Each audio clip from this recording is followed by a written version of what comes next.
এনটিভির 23তম বছরে পদার্পণ উপলক্ষে জেলা প্রশাসন ঝালকাঠির পক্ষ থেকে এনটিভি পরিবারের সংশ্লিষ্ট সকলকে শুভেচ্ছা অভিনন্দন জানাই।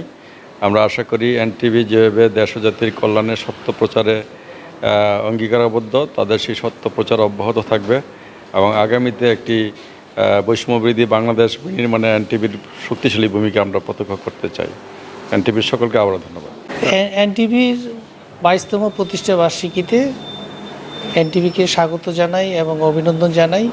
তার এই সুদীর্ঘ যাত্রা অত্যন্ত সফলতার সাথে, দক্ষতার সাথে, তার পেশাদারিত্বের সাথে এই সংবাদ পরিবেশন করে আসছে এবং এই বস্তুনিষ্ঠ সুন্দর ন্যায় নীতির পক্ষে সংবাদ পরিবেশনের মাধ্যমে আমাদের সুন্দর দেশ বিনির্মাণে একটি গুরুত্বপূর্ণ ভূমিকা রাখবে। অন্যান্য সকল টিভি চ্যানেলের মাধ্যমে আমি এই চ্যানেলের উত্তরোত্তর সাফল্য এবং মঙ্গল কামনা করছি। এনটিভির 22 বছর পূর্তি এবং 23 বছরের পদার্পণে এনটিভির সকল সদস্য এবং সকল শুভাকাঙ্ক্ষী দর্শকদের আমার আন্তরিক শুভেচ্ছা এবং অভিনন্দন।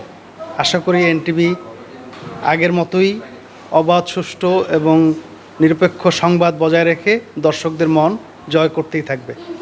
এনটিভির সাফল্য এবং উত্তরোত্তর উন্নতি কামনা করছি। ধন্যবাদ।